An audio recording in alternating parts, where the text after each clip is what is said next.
Welcome, everyone. I'm Genoy. I'm the director of the China program at the Shorenstein A Park and also professor of political science. And I'm delighted to welcome you today to a talk on U.S. China relations in the era of COVID-19. I think that U.S. China relations is probably on everyone's mind. It certainly has been, there are many articles every single day in the press, and U.S. China relations are, I think, quickly deteriorating to the lowest point, I think, in history, well, at least sort of modern history. And so today we are very pleased to have with us Professor Jessica Chen Weiss. She is Associate Professor of Government at Cornell University. And she is the author of a very often cited book, Powerful Patriots, Nationalist Protests in China's Foreign Relations, which was published by Oxford University Press in 2014. And I just want to mention that this was based on an award-winning dissertation.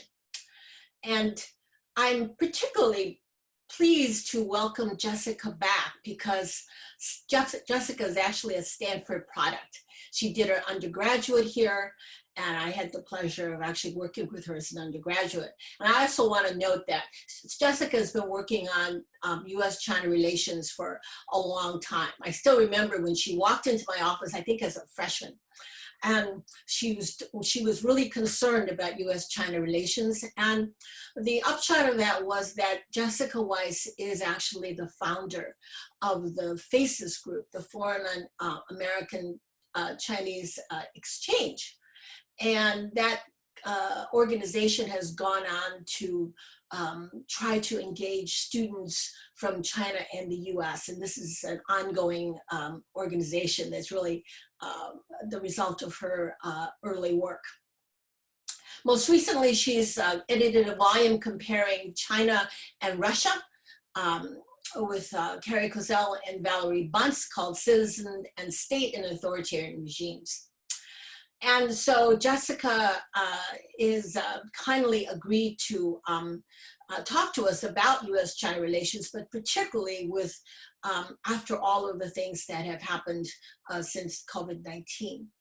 And she'll be speaking for about 30 minutes, and then we'll take question and answer.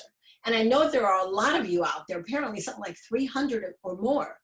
And just so that we will have questions coming in throughout, so we'll have a chance to try to organize them, please submit your questions during the talk. So with that, let me turn it over to Jessica. I would normally ask for us to clap and welcome her, but so welcome, Jessica. Thanks so much, Jean, and it's a delight to be back, even if that's virtual. I would have preferred to be in Palo Alto, but we only understand with the times. And it's a particular pleasure to join you today to share my thoughts on how the pandemic will reshape China's domestic and international standing. I want to focus today on how the Chinese government has responded to the COVID pandemic, what that reveals about the Chinese Communist Party's domestic and international ambitions, and what might lie ahead for U.S.-China relations at this precarious juncture. So the first thing I want to highlight is that China and the Chinese Communist Party may actually come out of this crisis potentially strengthened, despite what seemed like a very dicey moment at the outset when this was spreading throughout Wuhan and we saw horrific stories coming out. My starting premise is that first and foremost, the Chinese Communist Party is, of course, concerned with its domestic survival with Xi Jinping at the helm. It's not China's only ambition under the Chinese Communist Party leadership, but it's the most important. And this process of maintaining one-party rule is more than just repression. It's, as comparativists of authoritarian states know, it's also about persuasion and about co-optation. And since the late 1970s, the CCP has relied on a combination of growth, nationalism, and stability to justify continued authoritarian rule. But oftentimes these pillars or these goals have been in tension with one another, and it's been the process of managing these domestic pressures or contradictions, if you like, that has been primary. And much of Chinese foreign policy reflects these domestic sort of give and take, what I call side payments or accommodations to accommodate or placate various domestic interests and constituencies. So first and foremost, rather than a monolith, the idea of China, it's one that encompasses 1.3 billion people, 31 provinces, and an enormous internal diversity. Now, the coronavirus outbreak, I think, came as a shock to what was a tenuous equilibrium already, potentially jeopardizing popular and elite support for the way that the CCP has governed under Xi Jinping. And in particular, the government's initial delays in confirming evidence of human-to-human transmission, the silencing of local doctors who tried to inform their colleagues about a SARS-like virus, this all galvanized a number of very sharp criticisms of the government, particularly restrictions on freedoms of speech, and even calls on social media for Xi Jinping to step down. Well, wow, since then, China's subsequent success in containing or largely containing the virus, especially as other countries around the world have struggled, this success has emboldened Chinese nationalists and Chinese propagandists to proclaim the superiority of Chinese efforts to combat the epidemic. And meanwhile, the CCP has effectively silenced its domestic critics. And so what can we take from this? I think the COVID response in China has furthered the CCP's move away from relying on rapid economic growth for its legitimacy that turned negative for the first time in decades in the first quarter. But it also, I think, has revealed the order of emphasis or priority between nationalism and public safety and stability. In this crisis, the CCP put stability and public health first. Once it, got the machine mobilized, even in that initial phase, cracking down on some conspiracy rumors. And it was only after the underlying health situation was more or less contained, that the propagandists sort of unleashed the nationalist propaganda, the conspiracy theories that we've seen take the form of what some have called wolf warrior diplomacy.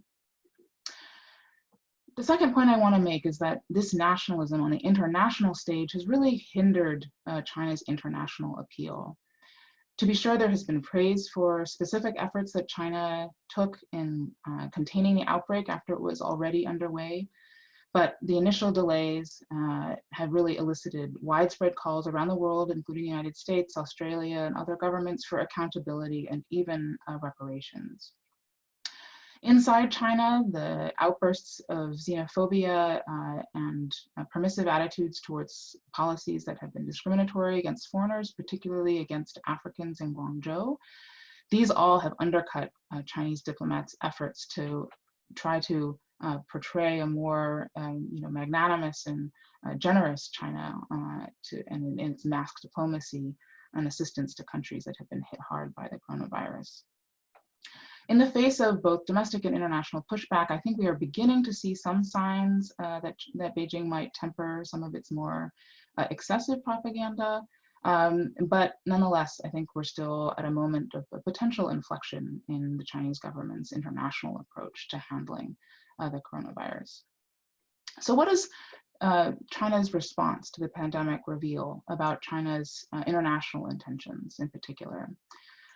So far, I have seen a very aggressive effort by the Chinese Communist Party and its spokespeople to beat back criticism of the Chinese Communist Party. And the question I think this poses for many of us is whether this represents a fundamental shift in Chinese foreign policy strategy, or is this continuity with something that came before?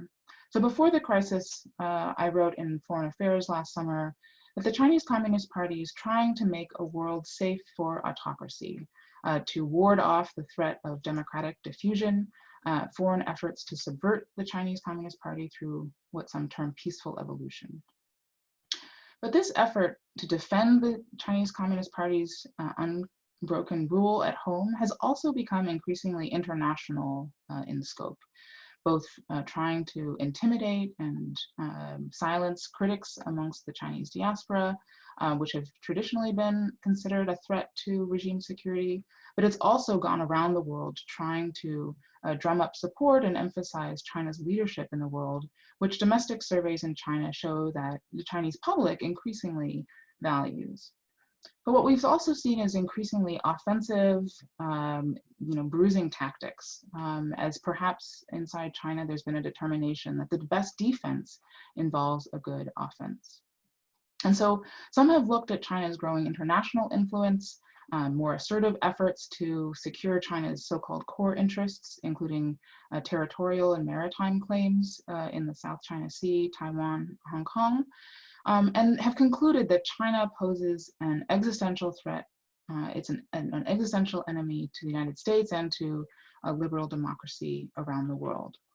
In my view, this is at best premature and is more likely an exaggeration of the reality. I think that China's efforts to make the international system more hospitable to the Chinese Communist Party and to China's international leadership have had a corrosive effect on democracy and liberal norms and values.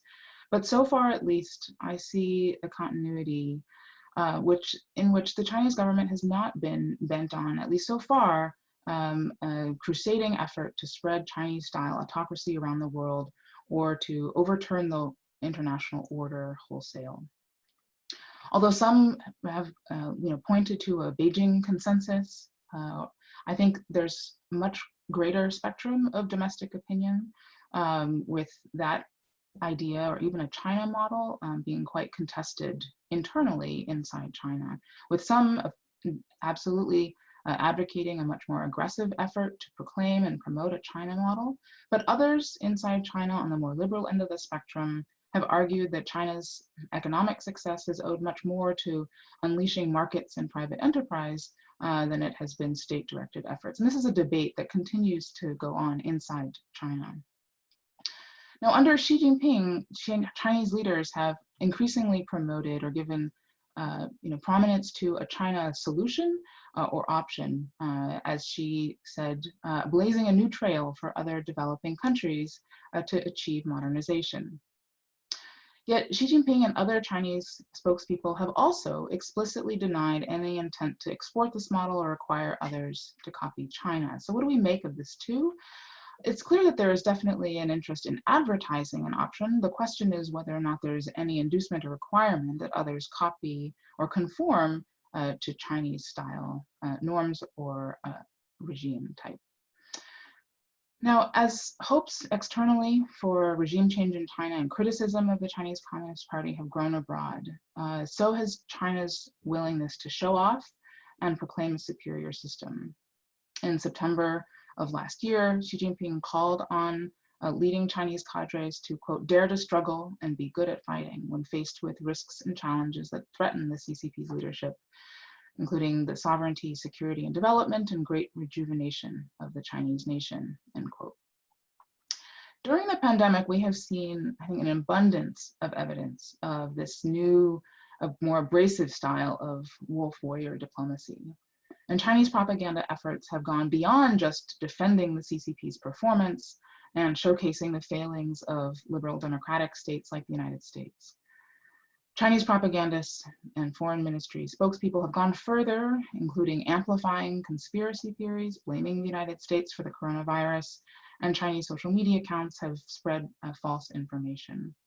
And even Huawei was recently criticized for attempting to sponsor a panel discussion on how misinformation is hurting minority communities in the United States. These then are troubling and nascent signs of PRC-backed efforts to mimic what Russia has done on a much wider scale to sow division in the United States. Now, I don't think China is anywhere near the scale and audacity of Russian efforts, but this does represent a shift, an important shift in tactics from just defending China and promoting Chinese interests and image to also then influencing the public discussion in the United States on other issues, critically, not just China. So again, a return to this question is, does this reflect a change in Chinese strategy or just a change in tactics? I think you could argue that with the CCP increasingly frightened and by the coronavirus and concerned about international criticism, but also emboldened by the Chinese government's relative success in curbing the outbreak once it spread. There's a question as to whether the Chinese Communist Party will actively try to tip the scales in other countries towards Chinese-style autocracy. Now, to date, I have written, and I think that the empirical evidence shows that China's behavior has largely been pragmatic and agnostic about the regime type of its partners. The strings attached to Chinese aid and assistance are to one China, so it's about Taiwan, not how autocratic or democratic the other government is. In fact, good governance has not been, good governance by anybody's definition or China's definition is not part of the strings that have been attached. And as for China, the sort of the harder side of China's international influence, economic coercion, like consumer boycotts and sanctions, these have been targeted at companies and governments that have supported causes that the Chinese Communist Party deems threatening to what it sees as its core interests. Whether that's Hong Kong protests, Tibetan independence, or now Australia's call for an investigation into the origins of the coronavirus. Now, to me, while there are signs that this may be shifting, this overall continues to look to me like a strategy that is more heavily weighted toward achieving nationalist goals than an internationalist ideology or universalizing tendency. And to the extent that China's mask diplomacy has come with political strings, it has been largely demands that other countries, governments, officials praise China's efforts rather than criticizing China's initial missteps with the coronavirus, and not that other countries copy Chinese-style authoritarianism. So I think that we need a lot more empirical study to determine what, if any, the political strings attached to Chinese assistance, including after the outbreak subsides, what that will look like. So far, I don't think there appears to be a systematic framework for China's COVID-19 assistance. As a leading scholar in China, Jia Qingguo called for China to adopt such a systematic framework in order to correct the perception that China's assistance has been politicized.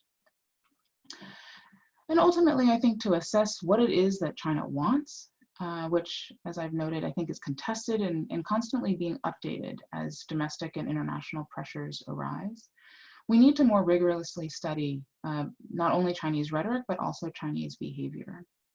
Some policy analysts have written that a careful study of important speeches and statements by top Chinese leaders should have, quote, decisively ended our debate about the nature and scope of Beijing's strategic intentions, particularly Xi Jinping's speech to the 19th Party Congress about Chinese socialism's entrance into a new era. But while key documents and slogans can set a direction, they are also vague by design. And inevitably, the content of these slogans will be contested both in the design and implementation stages.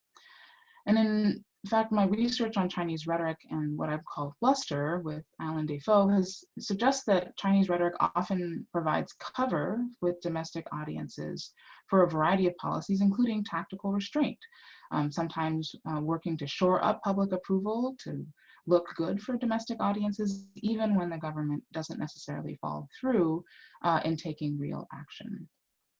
And opinion polls show that the Chinese public opinion environment is quite hawkish on territorial disputes and American military operations in Asia.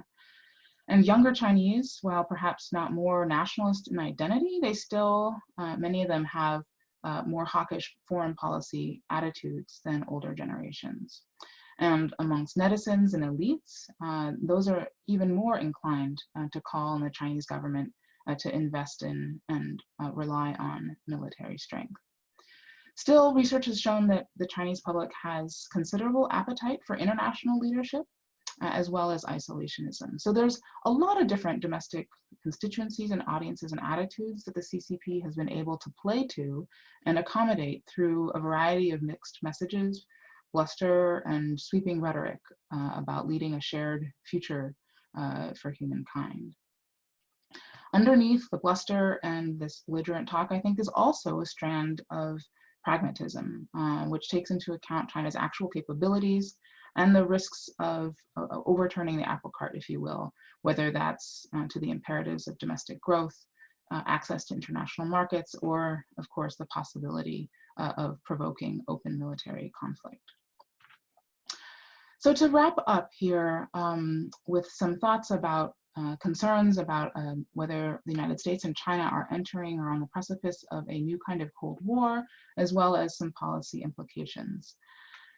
Ideological differences have clearly moved to the center of the growing public acrimony between China and a number of democracies, including the United States, but also others in Australia, the UK, and the European Union. Many in the United States are now debating whether this represents a new kind of Cold War, but I think that that analogy still obscures more than it reveals. Of course, there are innumerable differences between the Soviet Union and China today, including the thick web of commercial as well as educational ties that have brought so much value to both societies. But the biggest problem with the analogy, in my view, is that it implies that there is an existential to-the-death ideological conflict between liberal democracy on the one hand and socialism with Chinese characteristics on the other hand, rather than what I see, which is a world of states seeking to advance their national interests, whether governed by 200 different shades of democracy, autocracy, and everything in between. And during the Cold War, Soviet leaders believed that, quote, bourgeois democracy and capitalism had to lose for communism to win. But the CCP does not share such beliefs, as historian Arnie Westhead put it. The Chinese Communist Party is nationalist rather than internationalist in outlook. And I agree, not since Mao has the Chinese Communist Party sought to export revolution or topple democracy. The Chinese Communist Party seeks its own security, it seeks regional dominance, and it seeks a global order that has room for and reflects Chinese values and interests. And this is fundamentally a nationalist vision rather than a universalizing effort to remake other countries in China's image. So far, the CCP has explicitly denied an interest in exporting its model or requiring others to copy China's example, instead preferring to advertise China's exceptional character and superiority. And this could be changing, to be sure. But even if the Chinese Communist Party's leaders embrace a universalizing mission, I think we still need to be cognizant that that effort may be hamstrung by other incentives grounded in China's national interests or traditional realpolitik. Even the United States, which has long subscribed to a values-based foreign policy, including democracy promotion, has, when push comes to shove, often found these principles compromised by conflicting geostrategic interests. So what then are the policy implications that flow from this assessment? First, the more that the Chinese Communist Party leans on nationalism, the less worried the United States should be about China as an ideological rival. The more that the CCP leans into nationalist propaganda, the less it appeals to other countries as a model to emulate or a partner. And the more that the Chinese Communist Party seeks to advance its material interests vis-a-vis other countries, the more transactional the contest becomes. And so these are the inherent tensions, and in fact, I think the handicaps that China faces as it seeks to lead globally or to claim the mantle of global leadership. Now, to be sure, this handicap is not unique to China. Nationalism in the form of America First, I think, also poses similar challenges to US efforts to lead globally. Second, I think US voters and policymakers must be careful about the risks of a Pyrrhic victory, an overreaction to China that imperils the openness, the inclusiveness, and the vitality of the United States. Not to mention the possibility of pragmatic cooperation with China in fighting the coronavirus, including a potential vaccine, and the looming threat of climate change. To be sure, there's a lot to abhor and to criticize in China, whether that's what's going on in Xinjiang, to Hong Kong, to the South China Sea, including the pathologies of an authoritarian system that rewards political loyalty rather than timely and objective reporting, including on disease outbreaks.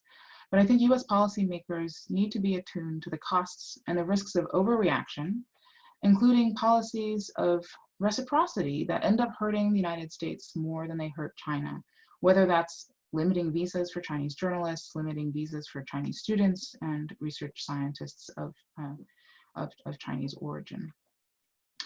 As the November election draws near, Republican campaign strategists have reportedly determined that focusing on China rather than the US pandemic response is the way to win. And for the Democrats, at least some ads and DNC memos suggest that Biden and others plan to counter by arguing that Trump was too trusting of Beijing's assurances. Here I have a lot of misgivings. I think it remains unclear whether or not this kind of counterattack will dissuade Republican strategists from doubling down on this strategy to scapegoat China, or simply turn the election into a referendum on who can better stand up to China, rather than tackling the coronavirus, restarting the economy, or making progress on climate change. This may be calculated to work with some independents, but I think it also comes at a real cost. Ads that criticize the quote unquote Chinese and feature Americans of Asian descent will undoubtedly aggravate what we're already seeing as a spike in anti-Asian hate crimes and assaults. And as a multiracial progressive coalition recently wrote in an open letter to the Biden campaign, quote, playing to right-wing nationalism and fanning anti-China sentiment will also come at a cost at the ballot box. It will alienate not just Asian American voters, but also a broader population of progressive anti-racist voters, including younger voters. This jeopardizes the future of the Democratic Party, which lies in building a multiracial progressive coalition and bringing younger voters into the fold, end quote. How then will China react to this spate of election rhetoric targeting China? It's not clear to me from reading what's out there in public that the Chinese government prefers one candidate to the other, despite claims by some US politicians. In the past, China has been more likely to try to intimidate or interfere when it clearly prefers one candidate to the other, as in various rounds of elections in Taiwan. And while we have seen some evidence of, as I mentioned before, of Chinese trolls amplifying disinformation in the United States, not creating their own messages, but amplifying what's already out there, I don't expect Chinese efforts along the scale of Russia's interference in 2016. But what we are seeing is this willingness to dare to struggle in China's wolf warrior diplomacy. But there too, I think there are growing signs of recognition from Chinese scholars and senior policy experts that this aggressive diplomatic style is backfiring globally. Even the ordinarily hawkish scholar Yan Qietong called for more, quote, rationality in China's diplomacy and told Caixin that this kind of rhetoric risks creating a backlash, that any indirect criticism of other countries' political systems will only exacerbate the ideological conflict, end quote. Another scholar, Xu Hong, who often advises the government, said that Chinese efforts to, quote, promote the Chinese political system have, quote, failed to recognize the complexities that have emerged on the global stage. They are being done too hastily, too soon, and too loudly in tone. And even an ordinarily hawkish general, Chao Liang, urged that the time is not right to use force vis-a-vis Taiwan, trying to tamp down nationalist voices clamoring to use the pandemic as an opportunity to achieve reunification. So I think we may see a tactical retooling in Chinese diplomacy, or at least the diplomatic rhetoric, in days to come. This would be consistent then with past cycles in which China's government has given nationalist voices a longer leash when the government wants to show resolve, but then reining them in when the government feels that the point has been made and that now what's needed is to minimize the risk of domestic and international escalation. A tactical détente in messaging would certainly help lower the temperature and perhaps slow a headlong rush toward policies like cutting off the whole relationship, as President Trump mooted just in the last couple of days. Even if rhetoric is not policy, it can still have real consequences, not only for Asian Americans in the United States or foreigners living in China, but also for shrinking the important areas of cooperation that still remain between China and the United States, whether that's developing and distributing a vaccine for COVID-19 or fighting climate change. So despite what some call for the benefits of reciprocity, I'm deeply worried about a race to the bottom. In many instances, it's unnecessary and counterproductive, I think, for the United States to retaliate in kind. So when China goes low, I think we ought to consider going high, not least so that we can advertise and promote an alternative model that other countries might like to follow. Thanks so much for your attention, for joining me in this conversation, and I'm looking forward to the questions. Okay, well, thank you, Jessica. That was an extremely well thought through, very useful perspective. Let me just start out. We already have a lot of questions, and taking the prerogative of the chair, let me, in your own talk, you talked about earlier efforts to unleash nationalism, and your own work, your book talks about this and the dangers of nationalism. And so on the one hand, you just gave us some very, in some ways, sort of reassuring examples of how normally more hawkish voices in Beijing are, counseling, perhaps we should, tone it down a bit. But I want to ask if you could go into a little more detail and comparing the current context to earlier efforts, for example, the work that you did against the Japanese and the attacks on Japanese and even those that were driving Japanese cars. Do you think that the China, and particularly Xi Jinping, and those that want to have a more moderate voice actually are in a strong position to do so, or has the context changed, particularly because of COVID, that they may have more difficulty actually reining in these wolf warriors? And yeah, if you could just talk a bit about that. Well, I would say that I think that the Chinese government still has a lot of leeway to rein in voices that it deems as unproductive. I'm sorry, I'm talking about China as opposed to the U.S. The Chinese. Okay. Yes. On the Chinese side, I think that the Chinese government is in leadership are in a very strong position to use the tools, this vast censorship apparatus, the security state, to rein in voices that they find counterproductive, including nationalists when they deem them to have gone on too far. But I think what we've seen is that Xi Jinping and his coterie have seen nationalists to be useful, sometimes tactically and daring to struggle and fighting to win in terms of the rhetorical battle, pushing back against international criticism, silencing or intimidating other Chinese who may have a dissenting viewpoint. So some of this is state directed, and I think others of it is state tolerated. Right? Obviously, what the foreign ministry spokesperson or ambassadors are doing, they do represent the state. Although even then, the U.S. and Chinese ambassador to the United States has said, "Well, I'm the representative of the state." So even there may be sort of a lot of different voices that the Chinese government finds useful.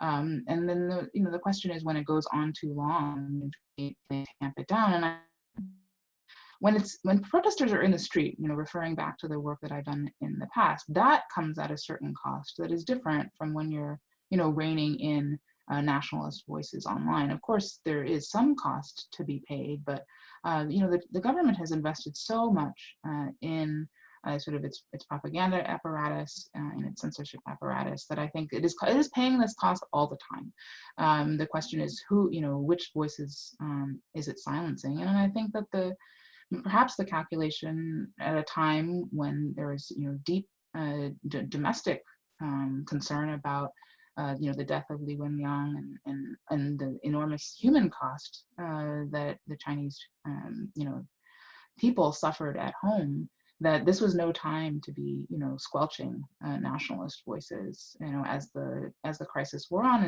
But as I said, the Chinese government really did mobilize the sort of the health response first, including in some cases silencing conspiracy theorists early on, and it wasn't until later that they really unleashed the kind of the nationalist invective. And here, if I just may follow up a bit, there have been studies done showing that the young people, the youth, that they're much more nationalistic than the older sort of generations. And in part, this obviously has to do with the nationalistic education that's been going on in China. So do you think that now that even though you may rein it in, that in the end it's still going to be a lot more quote nationalistic, that the leadership is going to have to appear much more nationalistic than they were in the past, say in the 90s? Yeah, so the one of the studies that I think maybe you're referring to is a piece that I recently published in the Journal of Contemporary China, looking at how hawkish are Chinese citizens, and particularly Mm-hmm. amongst the younger generation. What you see is a less reflexively nationalist view of China is superior to other countries. I would rather be a citizen of China than other countries. But what you do see is a more hawkish desire to use China's increased capacity, capabilities to assert Chinese interests rather than let other countries chip away at what China views as theirs. So it's they're also much more opinionated and far less likely to respond don't know to the survey questions. So that too is a striking generational difference. How much of that is due to the patriotic education versus young people everywhere and the sort of online age. I mean, it's hard to parse those things, but certainly I think that there are these generational differences that we may be seeing. Nonetheless, I think that whether or not China is doing what it is doing because it feels forced to do so, or because it has nurtured and selectively nurtured these sentiments, I tend to think that nationalism is not a pure driver of Chinese foreign policy. The government has a lot of agency, if you will, a lot of leeway to spin this up, but then of course it does wind it down. I think that process is easier when it's largely online. When it's in the streets, things can become a lot, I think, more destabilizing, which is perhaps one of the reasons why under Xi Jinping, the Chinese Communist Party has not allowed large-scale anti-foreign demonstrations, judging the risks too high. Interesting. Let me just now turn to some of the other questions, many questions that have been coming in. And one, and this is from Mike McFall, and it's sort of in line with your comments that, so it doesn't seem to be that much of a sort of an ideological campaign. So Mike asks, do Chinese communist leaders praise other autocracies for how they are dealing with COVID-19 or not? I haven't seen that. I don't see much in the way of that at all. I think it's really about promoting the superiority of China's efforts and inspiring others or lending a Chinese hand to others. It's not focused on that, the autocracy as regime type. Okay, and then we've got a number of other questions. And here, let me turn to one from Tom Finger. And he says, Beijing's greater reliance on nationalism to bolster legitimacy as economic performance weakens seems likely to make it harder to restore economic growth and meet domestic demands. Will pragmatism trump nationalism and reverse policies rolling back earlier reforms and greater opening? That's a really good question. I don't claim to have a crystal ball, but I think the Chinese government would like to kind of restore the tripod where growth once again serves as helping prop up the Chinese regime. I think it, especially as the leadership is getting feedback from internal think tanks like Kicker, that China is facing like a global backlash like it hasn't seen since Tiananmen. I think any strategy that relies purely on sort of nationalism and keeping a lid on instability at home is very risky. Especially as it's going to be difficult to increasingly difficult to claim that China is winning the international, has accrued a lot of international status as it's facing reproaches from countries around the world, including ones that have been traditionally friendly to China, including in Africa. So I expect that to the extent that possible, that they will certainly try to once again restart the economy, get back on track, and that will hopefully provide some kind of restraining factor on the reliance on nationalism. Let me pick up on a number of other questions, because related to this, China has tried to extend its influence through the Belt and Road. And so some of these countries that you mentioned that, are friendly or that they've had relations with, how do you think this is, given the fact that the economy has contracted something like 6.8% in the last 4 months, this is going to make it quite difficult for China to perhaps adhere to its promises, but also perhaps even worse is that a lot of these Belt and Road countries themselves, their economies are shattered, and so they're going to find themselves not being able to repay loans. How do you think this is all going to affect China's global ambitions and its policies, domestic as well as international? Yeah, I mean, it's going to be, I think, a wholesale kind of opportunity or, need to rethink and retool. I think that there was already, growing concern about unsustainable levels of debt, and China was already beginning to try to rethink and, provide some kind of forgiveness. But, after the pandemic, there have those demands have only grown much louder from many of the developing countries that China has provided assistance to. So, I would expect that, this is an area in which China is going to have to, rethink this and first to, assuage those concerns, but also, try to find a face-saving way to move forward. Right, because there's this concern, there's questions also about concern with the U.S. about the Belt and Road. So what would you say to people in the U.S. who were earlier very worried about the China's Belt and Road? Should their fears be allayed by what's happened with the economy, so they're not going to be able to carry through?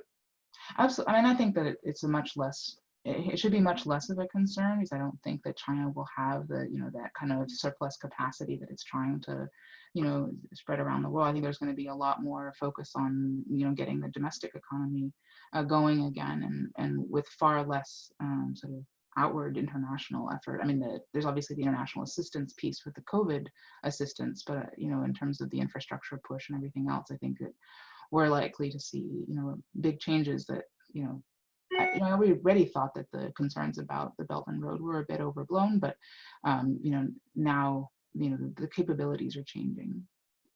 And you were talking about the very big concern that China is going to be a big issue in the campaign.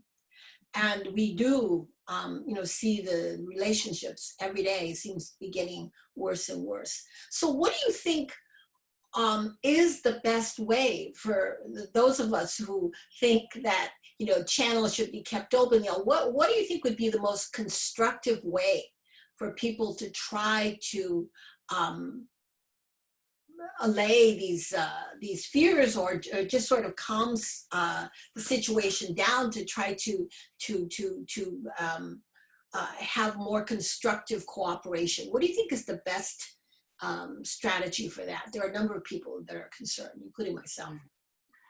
Well, I think I think there's two pieces of it. I think in terms of how we understand China, I think it's important to be, putting out accurate assessments of what China is and what China wants, what China is doing out there into the public discourse. So through my work as an editor at the Monkey Cage, I continually encouraging scholars of China to say publish what they know from their deep research, but for the public, because too often how the United States and others understand China is stylized or a caricature of the reality, and there's a big gap there that needs to be overcome.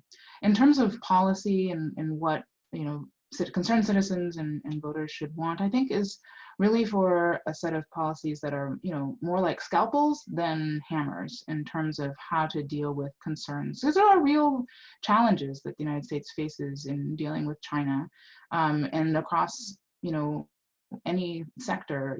There are blunter and, more precise ways of grappling with the challenge that avoiding overreaction, avoiding, tarring a group of people by a nationality or ethnicity. Like, those are the areas in which I think it's important to speak up loudly, and to also to continue to highlight the benefits that Americans have gained from their kind of person to person, company to company, scientist to scientist collaborations.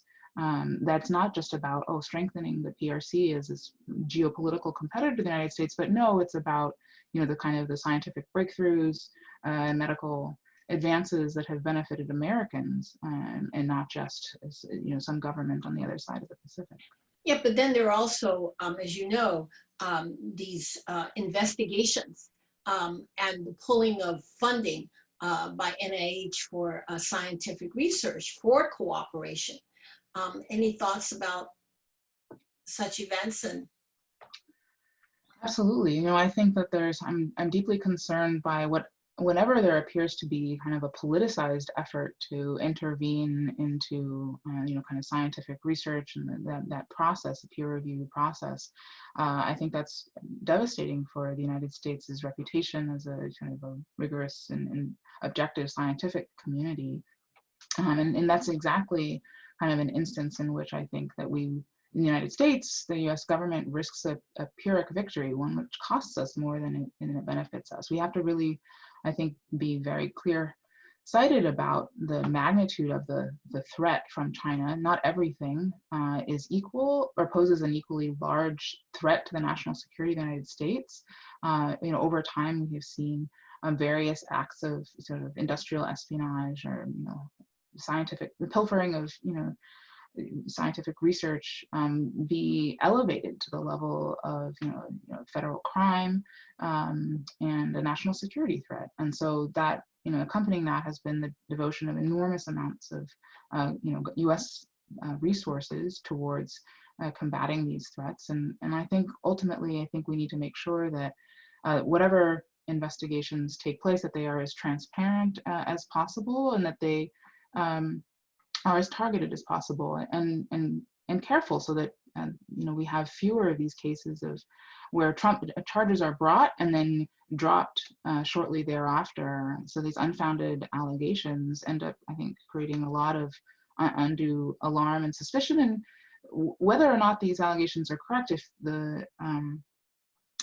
the wider set of scholars and scientists decide that the United States is no longer a place that is hospitable to foreign researchers of Chinese or any ethnicity, then if the United States suffers a brain drain as a result, then we will have surely shot ourselves in the foot. Right, I agree. There's a question that just came in, and it says, has this outbreak created ambitions in China to become even more involved in organizations such as the WHO or other international scientific communities, or has this impacted their image internationally? There I see that what's really changed is the U.S. Willingness to participate and fund these organizations. In general, China has been increasingly interested in participating in and leading and reshaping the discussions inside of international organizations, but they have done so most successfully where the United States has stepped back. And so I think the main change here really is in kind of the opportunity space opened up to China by the U.S. Decision to defund the WHO. Okay. So that there's another question was asking about whether you believe the COVID response has highlighted the possible vulnerability of the U.S. in its ability to be a global leader. But then the question that I think the person, this is from Giwok, and it says, would Beijing prefer, who would Beijing prefer as its next U.S. president, Trump or Biden, and why? So on that question, as I said briefly, I don't think that it's clear. I think both, from reading the writings of Chinese analysts like Wang Jise or others that I mentioned, I don't think it's clear that it's one or the other is better, that the challenges would be a bit different. Perhaps a Biden administration would be less intent on sort of this like wholesale decoupling, but a Biden administration would be more focused on, human rights and values, and would maybe perhaps pay attention to more of what's going on in Hong Kong and South China Sea. So it's I think it's, I don't know, half a dozen of one or the other, and so yeah, I mean, I guess we'll have to see how the two campaigns continue to position themselves vis-a-vis one another. Right now there's kind of the one, I guess, consequence of the rush to both be tough on China is that it makes it harder for Beijing to have a clear preference. Right, and then you just mentioned Hong Kong again. So it seems that the protesters are reemerging in Hong Kong after COVID, and Beijing seems to be that much tougher in Hong Kong. What do you think is going to happen there, and how is that going to affect sort of the overall their overall international position? Because the criticism, particularly from the U.S., is only going to get harsher. Yeah, I mean, I think what's happening in Hong Kong is quite tragic, and unfortunately, I think that what we're seeing now is what the protesters last summer and fall worried, which is the continued erosion of Hong Kong's autonomy, not necessarily by as much violence in the streets. At one point, commentators in the United States worried about tanks coming in, but no, it's not through that physical imposition. It's through the legal system, through the criminal justice system that that Hong Kong's sort of independence has been bit by bit constrained and whittled away. And unfortunately, I don't think that there's a lot other than through shining a light on what's happening, paying attention, that outsiders can do. I think that the Chinese government has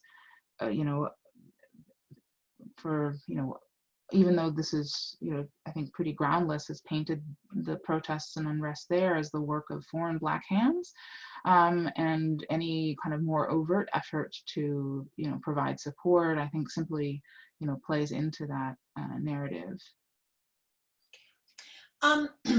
There's also a question that says that you began your talk by saying that China could emerge from the current situation strengthened, but wanted you to give us more detail.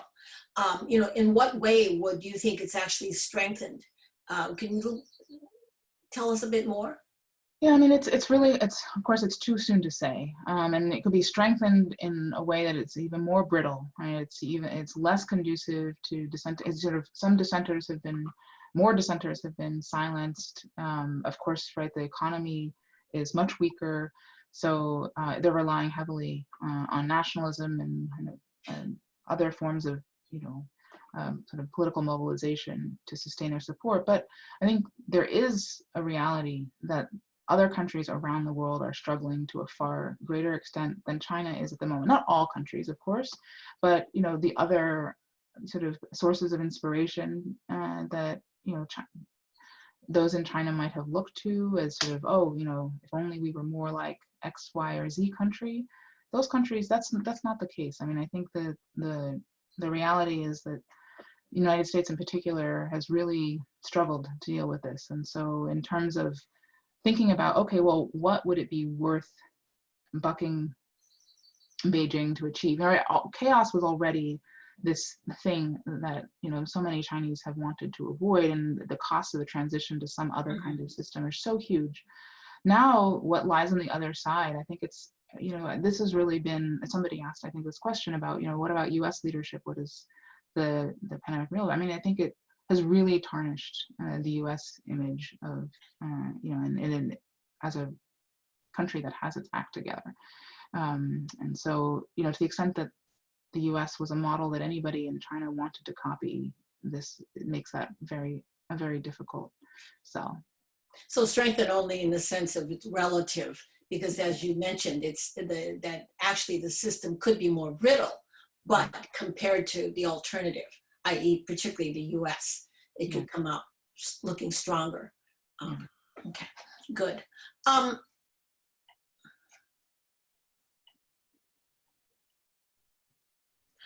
There's a question about what you think the likelihood is that China will permit or participate in an internationally legitimate if not U.S. public health investigation of the pandemic origin.